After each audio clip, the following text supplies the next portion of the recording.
biens spirituels contre les biens matériels. Satan nous a échangés. Il nous a pris le spirituel et il nous a donné le matériel. Et aujourd'hui, le matériel nous tient, est devenu un Dieu pour nos vies. Et le spirituel n'a plus de valeur pour nos yeux.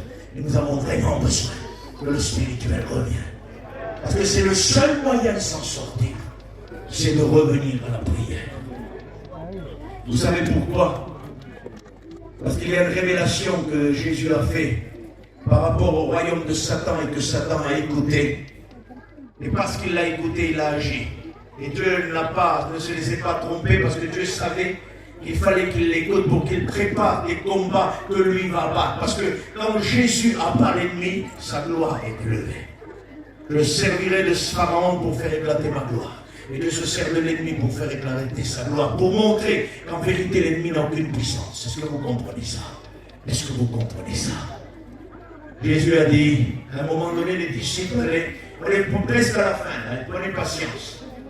Prenez patience. Il a dit à un moment donné, les disciples, il dit, vous guérissez les malades. Il dit, j'ai même vu Satan tomber du ciel, comme un éclair. C'est quelque chose de fort quand même, c'est pas quelque chose de léger, mais très fort de voir Satan tomber comme un éclair. Pourtant, à un moment donné, il se trouve devant une impossibilité. Il prie pour un jeune possédé, il ne peut pas le libérer. Et il va voir Jésus, pourquoi n'avons-nous pas pu le libérer?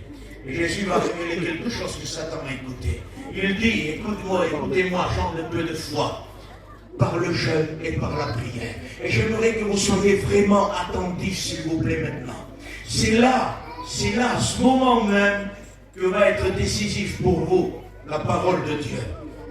Il a dit, cette catégorie de démons ne sort que par le jeûne et par la prière.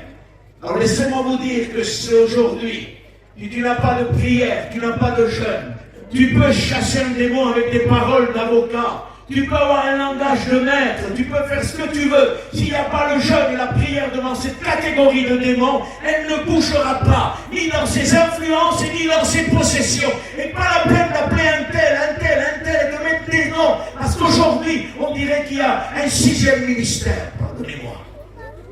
Il y en a 5, les frères. On est sûr, hein, les 2 frères. On est sûr qu'il y en a 5. Pourtant, il y en a un 6e qui apparaît aujourd'hui. Et on le tolère. Chasseur de démons. Il faut appeler lui. Négrete, on se connaît.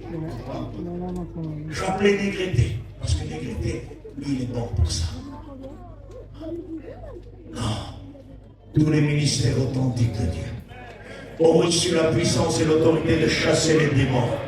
Vous comprenez ça? Et on n'a pas le droit aujourd'hui, dans les derniers temps, de élire des hommes qui chasseront les démons. On est en train de diminuer tous les ministères. Il restera bientôt que 3 dans la mission qui peuvent chasser les démons. Et tous les 2000 et quelques prédicateurs ne seront plus aptes à chasser les démons. C'est ce qui va nous arriver. Et ça, c'est de la tolérance, ça. On ne doit pas tolérer ça. Non. Rappelle un tel, c'est très bien. Ah, s'il y a une possession, moi je ne vais pas tout seul, j'y vais faire venir avec moi. Normal. Parce que parfois on appelle un tel. Les frères ont passé 10 jours dans le jeûne, dans nos prières, fatigués à bout de tout. Il arrive, lui, plein de force, en 2 minutes, le démon sort. C'est lui, le monsieur, t'as compris. Et ce qu'on a oublié, c'est que les autres, les messieurs, pendant 10 jours, ils étaient dans le jeûne et la prière. Vous comprenez ça?